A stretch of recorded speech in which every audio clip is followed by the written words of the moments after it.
তেল ছাড়া কাঁচা আমের আচার কিভাবে তৈরি করা যায় সেটা আপনাদের সাথে শেয়ার করব। হ্যালো ভিউয়ার্স, আসসালামু আলাইকুম।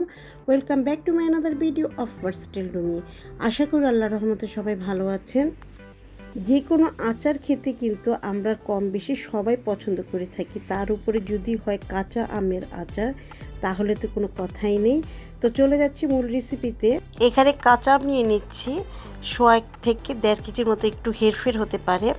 এরপরে আমগুলো কেটে নিচ্ছি, খোসা ছাড়িয়ে নেওয়ার পর, আমার কাটারটা একটু ভালো না সেজন্য ধার না আর কি, সেজন্য আমি নাইফ দিয়ে করে নিচ্ছি। তো খোসাটা ছাড়িয়ে নিয়ে, এটা আটি হয়ে গিয়েছে, বেশ শক্ত। তো এপাশ ওপাশ করে একটু লম্বা করে কেটে নিচ্ছি, যা দেখলে আমার ভিউয়ার্সরা বুঝতে পারবেন। তো আমটি ভালোভাবে কেটে নেওয়ার পরে খুব সুন্দরভাবে ধুয়ে নিচ্ছি। ধুয়ে নেওয়ার পরে কিছুটা আম কিন্তু পাকা শুরু হয়ে গিয়েছে, তারপরে যতটুকু পেরেছি কাঁচাগুলোও রয়েছে আমের সাথে, পাকা আমের সাথে। তো যত তাড়াতাড়ি সম্ভব কাঁচা আমের আচারগুলো দিয়ে দেবেন এখনই। তো আধা কাপ চিনি দিয়ে এভাবে একটু মেখে নিচ্ছি। মেখে নেওয়ার পরে এটা একপাশে রেখে দিয়ে চুলায় একটি প্যান বসিয়ে দিচ্ছি। প্যানের মধ্যে দিয়ে দিচ্ছি চিনি দিয়ে মাখানো আমগুলো দিয়ে দিব। আমার ভিডিওটিতে অবশ্যই লাইক, কমেন্ট, শেয়ার করুন আর সাবস্ক্রাইব করে আমার পাশে থাকুন প্লিজ। আপনাদের সাবস্ক্রাইবের মাধ্যমে কিন্তু আমাকে অনুপ্রেরণা যোগাবে। চুলার আঁচ কিন্তু হাই ফ্লেমে থেকে এটা করতে হবে। এপাশ ওপাশ করে একটু সুন্দরভাবে নেড়েচেড়ে দিতে হবে।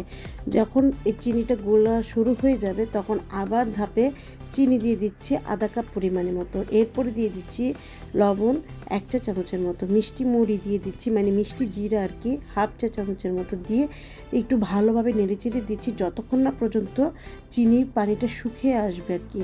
যখন এমন একটি পর্যায়ে এসে পড়বে, আর বেশি নাড়াচাড়াও দিতে হবে না, এটা একটু সুন্দরভাবে, আর খুব সহজ এই আচারটা দেওয়া। তারপরে 1 চা চামচ উঁচু করে চিলি ফ্লেক্স দিয়ে দিচ্ছি। এরপরে দিয়ে দিচ্ছি আমার স্পেশাল পাঁচফোড়ন। এই পাঁচফোড়নের রেসিপিটা যদি পেতে চান তাহলে আমার এর আগের আমের একটি আচারের রেসিপি গিয়েছি ইউটিউব চ্যানেলে, সেখান থেকে আপনি দেখতে পারেন ইচ্ছে হলে, আর নয়তো বা আপনি আপনার পছন্দ অনুযায়ী পাঁচফোড়ন দিতে পারেন। কিন্তু স্পেশাল এই পাঁচফোড়নটা দিলে আপনার এই আমের আচারটা কিন্তু স্বাদ বহুগুণ বেড়ে যাবে। যখন খুব একটা সুন্দর একটি কালার এসে পড়বে এবং কি চিনিটা একদম মাখা মাখা হয়ে যাবে, একদম একটা লাসা লাসা ভাব হবে, তখন আরেকটু পরিমাণের মতো পাঁচফোড়ন দিয়ে দিব। এটা একটু সামান্য রেখে দিয়েছিলাম। এরপর সার্ভ করে নেওয়ার পালা। আর যে কোনো আচারের মধ্যে আমের আচারটা আমার ছেলে মেয়ে বেশ পছন্দ করে থাকে। ব্যাস তৈরি হয়ে গেল আমের তেল ছাড়া আচার। অবশ্যই ট্রাই করে দেখবেন, খেতে কিন্তু দারুণ হয়েছে। আজ পর্যন্ত সবাই ভালো থাকুন, ধন্যবাদ।